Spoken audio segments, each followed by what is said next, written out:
2:30 a.m., May 10, 2025. A single phone call shatters the uneasy silence of Prime Minister Shehbaz Sharif's residence in Islamabad. The army chief is on the line, his voice uncharacteristically grim. Janab, Chaklala has been hit.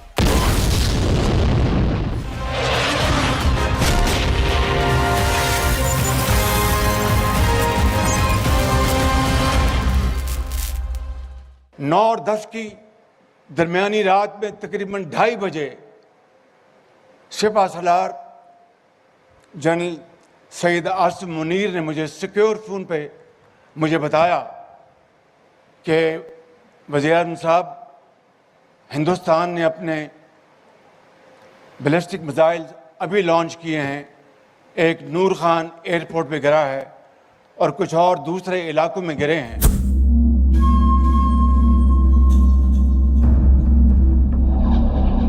Noor Khan Air Base, Pakistan's most prestigious air facility, was burning.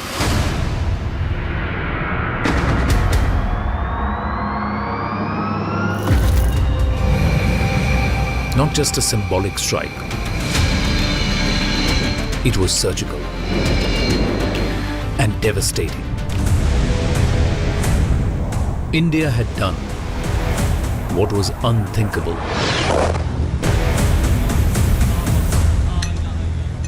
You know, it was building up.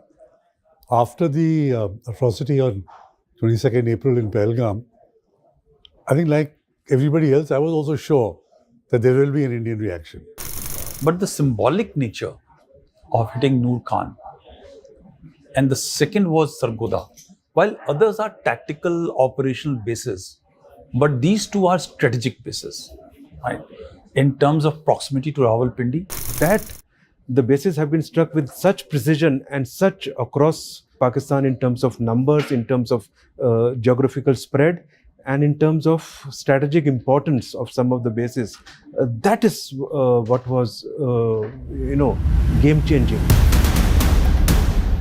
Noor Khan Air Base, home to Pakistan's VIP transport fleet, intelligence assets and elite air units. For decades, this installation stood untouched, sheltered behind the red lines of nuclear deterrence. But Operation Sindoor has redefined those lines. What began as a bold strike on terror camps now looked unmistakably like a direct message to Rawalpindi. Let me put this into perspective. For us, experienced anchors who have covered conflicts, this was uncharted territory. This was territory that really rewrote nuclear doctrine or the engagement between nuclear powers. It was rewritten because a message had been sent to a state sponsoring terror, a nuclear tipped state, that we are not going to be held to by your nuclear blackmail. We were witnessing history as we were covering one of the biggest stories in a decade. Now, while speaking to a host of experts, it was becoming very clear to us, apparent, that India had pummeled Pakistan into submission. It certainly caught the world by surprise, and they will have to take notice because it's been demonstrated on the ground that any act of terror will be treated as almost like an act of war, and that will be retaliated to. So this is now the new normal. And West needs to particularly see this because they've been arming Pakistan and now China is arming them. So the world needs to take notice. If they are serious about terrorism, they need to take notice of epicenter of terrorism and take their action strongly. even the mightiest military in the world, when it has to carry out strike at 11 disparate, geographically separated areas, and thereafter carry out a hit which succeeds, has never happened before. As the night of May 9th faded into the early hours of May 10th, something extraordinary happened. Something no military strategist in Islamabad had prepared for. Indian air power, relentless and unyielding, descended again. I think when the strikes went on to the 11 airfields at the same time, that was one time their entire political military structure would have actually crumbled. They tried their best. The lack of damage on our side is ample proof that how strong our air defense was, how well we were integrated in our overall capability to defend. First came the wave that struck Noor Khan, but it didn't end there. Within hours, Pakistan's prized military infrastructure was under a coordinated aerial siege. Murid, Rafiqi, Sargodha. Bases that hadn't seen combat since 1971 were now being pounded with precision munitions.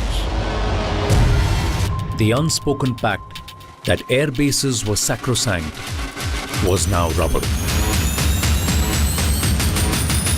News is coming in thick and fast. Pakistan-occupied Kashmir as well as inside Pakistan have been struck. 9 different locations have been targeted by the Indian Army. 3, 4, 5, 6, 7, 8, 9. Each of the scalp and hammer bombs locked in on their unsuspecting quarry.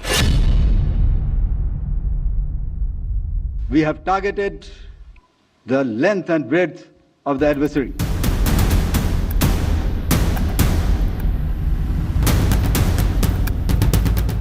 We will not submit to nuclear blackmail anymore, and that we will not make a distinction between terrorists and their sponsors. So if there's a terrorist attack, we will treat it as coming from the Pakistan government and the Pakistani state authorities.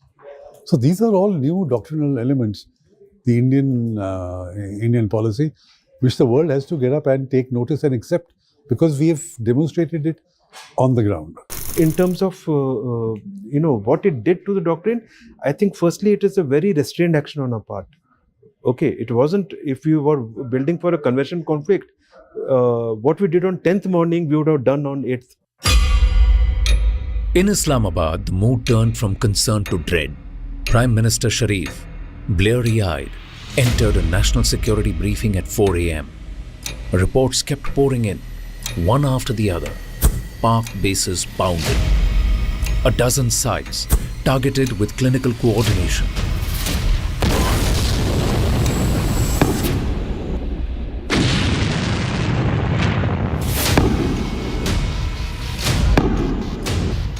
For the first time since the 1971 war, Pakistan's air capabilities exposed hollow. The army chief admitted what the intelligence couldn't hide. This was no limited skirmish. It was a campaign of dominance. Pakistan's airspace was no longer a shield. There was no denying that Bharat had humiliated the Pakistani forces. It became very clear to us from the satellite images that we accessed following the attacks that the Pakistani side virtually pleaded with the Indian DGMO to call off the strikes. General Asim Munir's gambit had failed. Now, had he got the option of going back in time and stop one of the most dastardly attacks on Indian soil, perhaps he would have. So while they have been trying for 4 years to do something, but this one misstep or maybe an attempt to overreach has cost them a certain degree of, has backfired on them. But the moment it's backfired, where have they gone? They went running to Uncle Sam. And though this is as clear a signal as ever, that if you indulge in something like this, next time around the consequences will be even more devastating. So they need to pull back from the brink. I don't think so they will. May 7, 1 a.m. Operation Sindoor begins.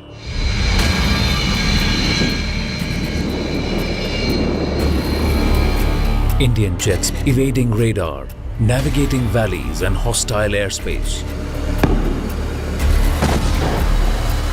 9 terror hubs deep inside Pakistan. Bahawalpur, Murid Ke, Muzaffarabad, Bhimbar, Gulpur, Sialkot, Chakamru, Kotli and Bagh are surgically targeted. The objective? is to dismantle the infrastructure of cross-border terrorism with ruthless precision. So for 2 weeks after the Pahalgam attacks, we were kind of anticipating this moment. We had fielded contingency teams. These were our first responders who were going to respond to the breaking news in case something happened overnight. But what followed was unimaginable. I mean, for all the talk about the proof that opposition was asking for after the Balakot strikes, for example, this particular attack left absolutely no room of doubt. Within minutes, and I still clearly, vividly remember this, the first visuals that we got of that stunning strike was from Bahawalpur, which was the headquarters of the Jaish-e-Mohammed. It sort of broke the back of this terror group. Those, to my mind, were really the defining images of that night. In less than 40 minutes, multiple terror launch pads lie in ruin. But this wasn't merely retribution for the Pahalgam terror attack. It was a calculated shift in India's rules of engagement. This wasn't Jabbar Top Balakot. This was broader, bolder, bloodier. Till their drones came, started attacking, till their loitering munitions started attacking, initially a very restrained reaction was given in terms of just attacking their radars close to the border. When on the second night more attacks were undertaken, then some more air defense radars were attacked. It is only when our airfields were stuck. So look at the kind of restraint that was exercised. What people don't understand is the escalation control. Something impossible to achieve. This escalation control which the political military establishment of our country has been able to achieve is something even I am surprised, having wargamed this so many times. India's strategic and military resolve is boldly declared to the world. Operation Sindoor gets a new dimension with its press briefing. Colonel Sophia Qureshi, Wing Commander Vyomika Singh are chosen by India to tell the world, India strikes the heart of Pak-backed terror. The proof is there for the world to see. Operation Sindoor 22 April को पहलगाम में हुए विभत्स आतंकवादी हमले के शिकार मासूम नागरिकों व उनके परिवारों को न्याय देने के लिए लॉन्च किया गया था। इस कार्रवाई में 9 टेररिस्ट कैंप्स को टारगेट किया गया और पूरी तरह से इसे बर्बाद किया गया। 22nd April 2025, Pahalgam, a place known for its natural beauty,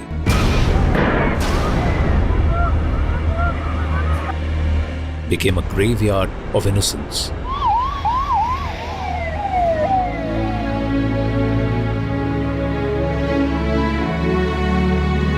"26 Indians were killed in cold blood. They were targeted not just for being Indian, but for their faith. It wasn't an attack. It was a message, and New Delhi heard it loud and clear." For us covering the power corridors of New Delhi, we immediately recognized a pattern. This attack came right in the middle of American Vice President J.D. Vance's visit to India. There have been other attacks when American dignitaries visited India, but this was something we hadn't imagined. Knowing how this Indian government always responds to crisis, we knew that Prime Minister Narendra Modi was already planning his next moves from Jeddah, where he was on a state visit. We soon learned that the Prime Minister was cutting short his foreign visit and rushing back to India.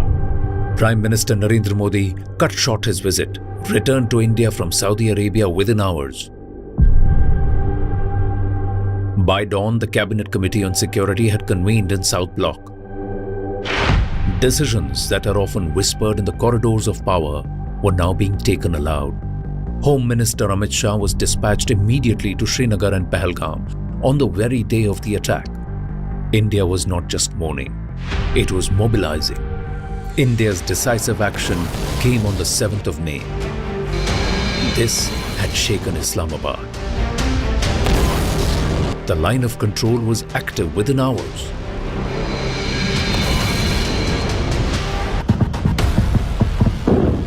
One such house in Uri where you can see the window has come out, the glass panels are shattered. But look at this. Shrapnels from the artillery shell landed here and then caused all of the destruction of this house. This entire structure here has completely gotten demolished because of the massive ceasefire violation. May 8th, late evening. Pakistan retaliates with drone and missile strikes, targeting 14 Indian military sites. All attacks are neutralized. The integrated defense grid and S-400 systems lock onto threats with chilling efficiency. India's Tri-Services Chiefs leading India's defense measures from the Special Control Room. A novel air defense system serving as India's very own Iron Dome.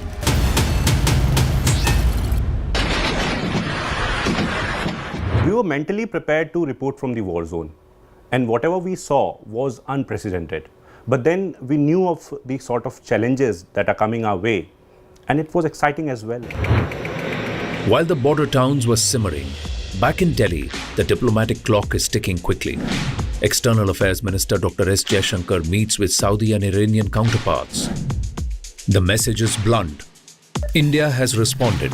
If Pakistan escalates, we will not hesitate. The red lines are being redrawn. Foreign Minister's message to the West on India's right to defend itself has always been unequivocal. India gave a firm, resolute, and measured response by destroying the relevant terror centers and launch pads. India's right to defend its people against acts of terror has also been recognized by countries across the world. Well, in a stark contrast, Pakistan's diplomatic outreach was a total disaster. Pakistani ministers and in fact former ministers like Khwaja Asif, Ishaq Dars and Bilawal Bhuttos went to Western media and ended up embarrassing themselves. The ignominy that Pakistani politicians brought onto themselves was unprecedented. In fact, these comments were massively damaging for Pakistan's image and were counterproductive to the lies and narrative that the country was trying to create. You do admit, sir, that Pakistan has had a long history of backing and supporting and training and funding these terrorist organizations. Well, we have been doing this dirty work for the United States for about 3 decades, and West, including Britain. As far as what the defense minister said, I don't think that it's a secret that Pakistan has a past as far as extremist groups are concerned. Let's start with this very specific allegation of 5 fighter jets shot down. Where's the evidence for that, sir? It's all over the social media, on Indian social media, not on our social media. The debris of these jets fell into Indian occupied Kashmir. Pakistan's attacks continue on the 9th of May.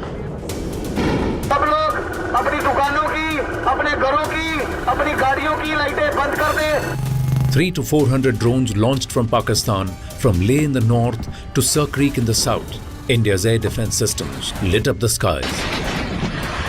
Turkish origin drones are spotted, intercepted. In retaliation, India deploys Harop loitering drones, taking out command and control posts deep inside Pakistani territory. At this point, we were prepared for the long road ahead in terms of coverage. On hindsight, we were prepared for it lasting much longer than 88 hours. Modern Bharat hadn't seen such a warfare being broadcast on live television. With each passing hour, we realized how Indian forces had not only successfully thwarted Pakistani attacks, but the scale of Bharat's retaliatory strikes became very evident. It was only a matter of time before the Pakistanis threw in the towel.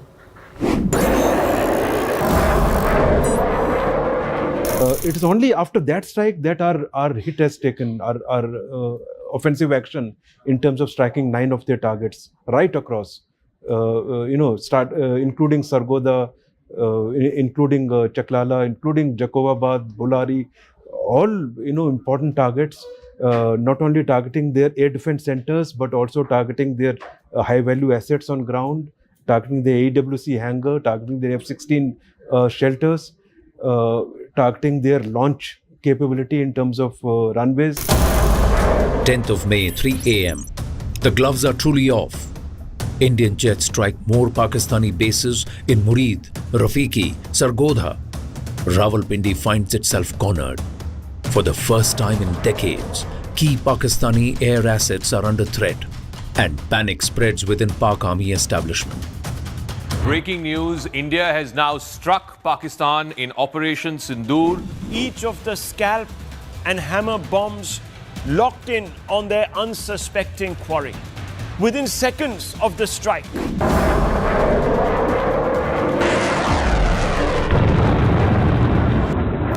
but what pushed Pakistan to the edge was a precision strike, we all believe, on Sargodha Air Base, which is close to the Kirana Hills, Pakistan's nuclear storage facility. And that sent a message of intent to the Pakistanis that today we are struck here, tomorrow we might even strike your nuclear assets.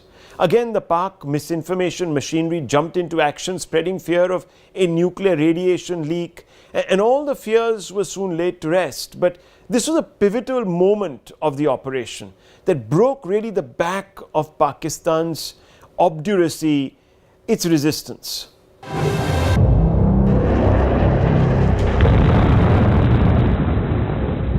The Sargodha thing which happened is, look at the layers. You had the Chinese layer to observe.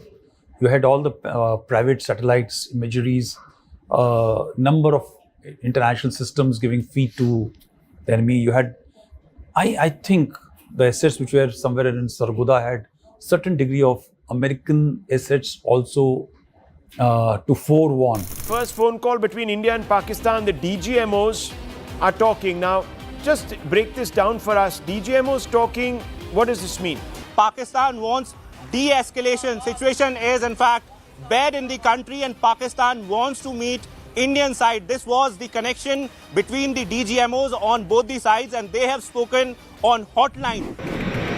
While India decimated more than half a dozen Pak air bases, the man who helms affairs in Rawalpindi is hiding in a bunker. His close aides were feeding him information about humiliation of his forces. Many of his personnel killed, his air defense system in tatters, and morale of his forces at an all-time low. He waves the white flag in reluctance. Pak DGMO rushes to call it a truce. India achieves its mission. Pakistan admits defeat. You know, this was a particular sort of defining moment in our coverage, and I still clearly remember it was a little before noon on Saturday, the 10th of May. Our security affairs editor, Manoj Gupta, he was leading the coverage for us on the reporting front. He was the first person to break this piece of information that the Pakistani DGMO had called his Indian counterpart, the Indian DGMO. He had dialed the hotline and then sought a truce. And then within moments, Islamabad's surrender was swift. While New Delhi was preparing to make the announcement, an overeager Donald Trump jumped to make the announcement to the world, but India was quick to shut down any attempts to claim a third-party mediation. Military Operations of Pakistan called the Director General of Military Operations of India at 15:35 hours earlier this afternoon. It was agreed between them that both sides would stop all firing and military action on land and in the air and sea with effect from 1700 hours Indian Standard Time today. In Pakistan, the reality was sinking in. There were murmurs in the National Assembly of humiliation. Unlike India, there were explicit voices in the political establishment making a mockery of PM Sharif. अगर शेरों का लश्कर उसका सरदार गीदड़ हो तो वो नहीं लड़ सकते, वो जंगे हार लेते हैं। वजीर आजम, जब आपका लीडर बुज़दिल हो, वो मोदी का नाम ना ले सके, उसको आप क्या पैगाम दे रहे बॉर्डर पे लड़ने वाले उस जवान को? हमारी कमी है, हम मजबूर हैं, हम गुनाहगार हैं, लेकिन रब्बे काबा हम तेरे हबीब की उम्मती है, खुदा का वास्ता हमसे रहम का भला फरमा। See, this is largely an air battle, if you can call it that. So if they think they've done well, then the person who should have been promoted is the Chief of the Air Staff. He should have been promoted as Marshal of the Air Force. What did Asim Munir do? He presided over a defeat. And then being appointed as Field Marshal was basically to cover the loss, the decisive military loss that Pakistan suffered, is to cover up for the domestic audience. Operation Sindoor, clearly exposing Pakistan's misinformation. India relies on satellite images and recovery of ammunition. General Munir's colleagues clutch at straws. Global experts clearly calling it a victory for India. Bharat माता की Operation Sindoor was partially successful in regards of destroying the terror infrastructure, but highly successful in regards of significantly weakening Pakistan to the degree where it became unable to defend itself from conventional strikes of the Indian armed forces, and had no ability to strike back upon India, and had no other option but to sue for ceasefire. The main takeaway from the operation has been Bharat's commitment to advancing homegrown defense innovation. Akash Tir, Bharat's indigenously developed air defense system, stands as a symbol of self-reliance and exceptional aerial security. What sets Akash Tir apart is its capability to integrate data from various radars and sensors, which it then relays to the command and control centers of the Air Force. This integration allows for the creation of a secure cloud or dome that synergizes efforts across the board. The system detects and identifies threats, and it commands fire control radars to engage them. It coordinates with multiple air defense units, making the entire process smooth and automated. So, we have one node of Akash Tir that is managing multiple units of radars, sensors and other AD equipments and is securing a large area. India issues a blunt statement. The era of restraint is over. Civilians were attacked, religious sites were hit, drone warfare was weaponized. India declares new norm in its military retaliatory action. Operation Sindoor ने आतंक के खिलाफ लड़ाई में एक नई लकीर खींच दी है, एक नया पैमाना, न्यू नॉर्मल तय कर दिया है। पहला, भारत पर आतंकी हमला हुआ तो मुंह तोड़ जवाब दिया जाएगा। दूसरा, कोई भी न्यूक्लियर ब्लैकमेल भारत नहीं सहेगा। तीसरा, हम आतंक की सरपरस्त सरकार और आतंक के आकाओं को अलग अलग नहीं देखेंगे। Operation Sindoor right now is just being paused. But its action lasted 88 hours.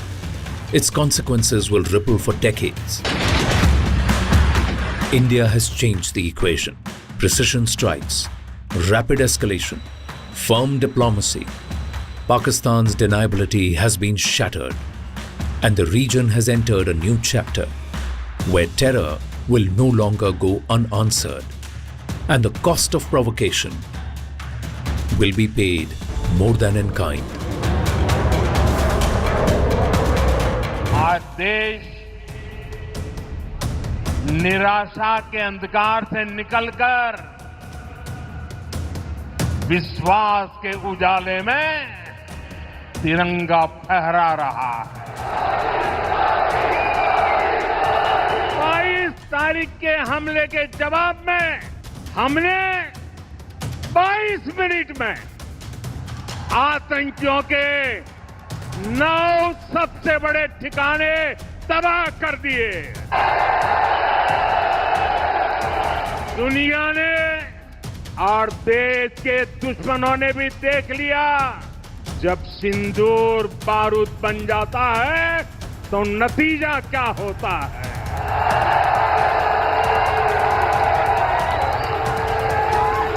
और आर्मी के सभी जाबांजों, बीएसएफ के अपने शूरवीरों को सैल्यूट करता हूं।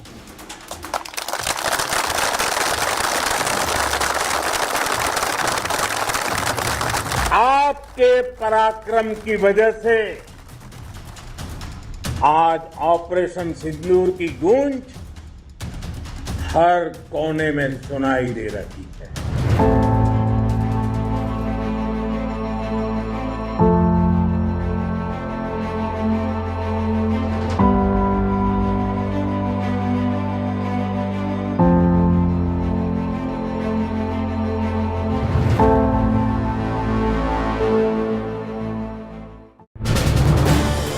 This is News 18 Network.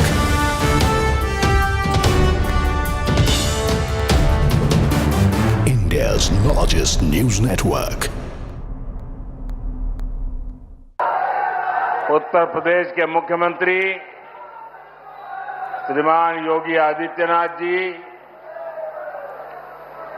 केंद्रीय मंत्रिमंडल के मेरे साथी,